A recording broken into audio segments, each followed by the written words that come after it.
Hi friends, இன்னைக்கு நம்ம ஒரு டேஸ்டியான மட்டன் கோலா உருண்டை குழம்பு தான் பார்க்க போறோம்.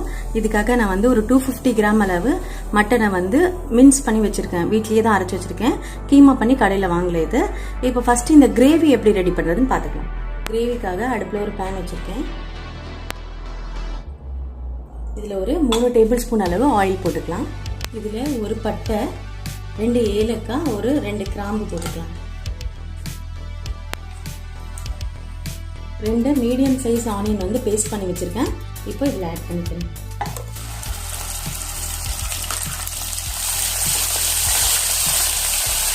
வெங்காயம் வதங்கிச்சு. இதில் வந்து ஒரு 1.5 டீஸ்பூன் அளவு ஜிஞ்சர் கார்லிக் பேஸ்ட் ஆட் பண்ணிக்கலாம்.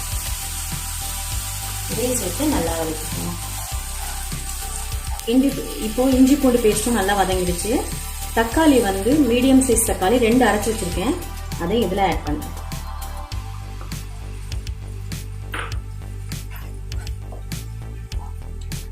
நான் வந்து 1/4 கிலோ மட்டன் எடுத்துக்கிறதுனால இந்த அளவு கிரேவி ரெடி பண்ணிக்கிறேன். நீங்கள் நிறைய தேவைன்னா அதுக்கு ஏற்ற மாதிரி தக்காளி வெங்காயம் அதிகமாக சேர்த்துக்கணும். தக்காளிலாம் நல்லா வதங்கிடுச்சு. இப்போ இதில் வந்து ஒரு 1.5 டீஸ்பூன் அளவு மிளகாத்தூள், 1.5 டீஸ்பூன் அளவு தனியாத்தூள், 1 டீஸ்பூன் அளவு சீரகத்தூள், 1 டீஸ்பூன் அளவு கரம் மசாலா ஆட் பண்ணுறேன். தேவையான அளவு உப்பும் ஆட் பண்ணிக்கலாம். ஆட் பண்ணி இது எல்லாத்தையும் நல்லா மிக்ஸ் பண்ணிக்கலாம். இதெல்லாம் கொஞ்சம் நல்லா வதங்கிடுச்சு. இதில் தேவையான அளவு தண்ணி ஆட் பண்ணிக்கலாம். ஒரு 1.5 கப் அளவு தண்ணி ஊற்றிருக்கேன்.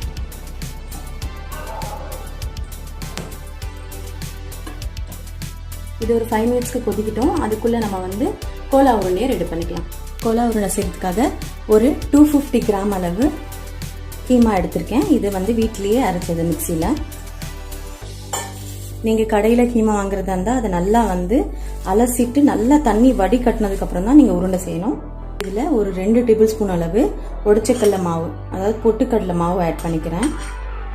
பச்சை மிளகாய் கட் பண்ணி வச்சுருக்கேன். அதை வந்து ஒரு 2 பச்சை மிளகாய் இதில் ஆட் பண்ணிக்கிறேன். இப்போ இது எல்லாத்தையும் நம்ம வந்து மிக்ஸ் பண்ணிக்கலாம்.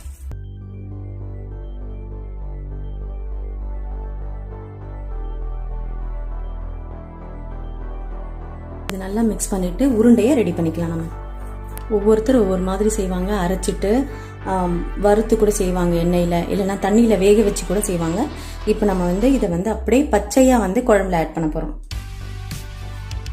உங்களுக்கு எந்த சைஸ் அளவு வேணுமோ அந்த அளவுக்கு நீங்கள் செஞ்சுக்கலாம்.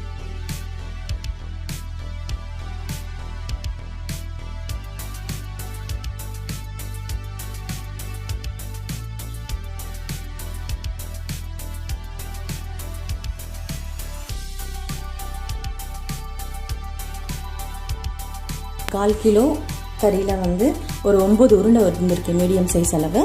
உங்களுக்கு எவ்வளோ அளவு கறி போடுறீங்களோ அதை ஏற்ற மாதிரி பார்த்துக்கோங்க. உருண்டை சைஸும் நீங்கள் ஏற்ற மாதிரி பிடிச்சிக்க வேண்டியதான். இப்போ நம்ம கிரேவிக்கு போகலாம். கிரேவி நல்லா குக்காய் ரெடி ஆகிடுச்சு. இப்போ இந்த ஸ்டேஜில் நம்ம வந்து இந்த கோலா உருண்டையை ஆட் பண்ணிடலாம். அதில்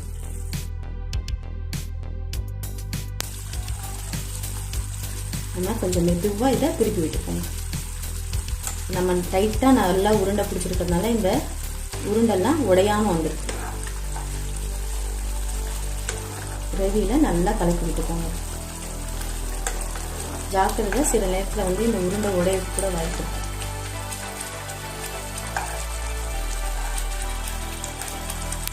இது ஒரு மீடியம் ஃப்ளேமில் ஒரு 5 மினிட்ஸ்க்கு குக் பண்ண விடலாம். இது நல்லா ஒரு 5 மினிட்ஸ்க்கு குக் ஆகிடுச்சு. இப்போ நம்ம இதில் தேங்காய் பால் ஊற்றலாம்.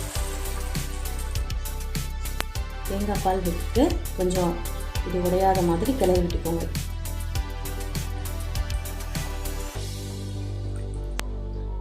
தேங்காய் பால் ஊற்றிட்டு இன்னும் ஒரு 5 மினிட்ஸ்க்கு இதை நம்ம வந்து கொதிக்க விடலாம். இப்போ ஒரு 5 to 7 மினிட்ஸ் ஆயிடுச்சு. மட்டன் நல்லா குக் ஆகிடுச்சு. பாருங்க,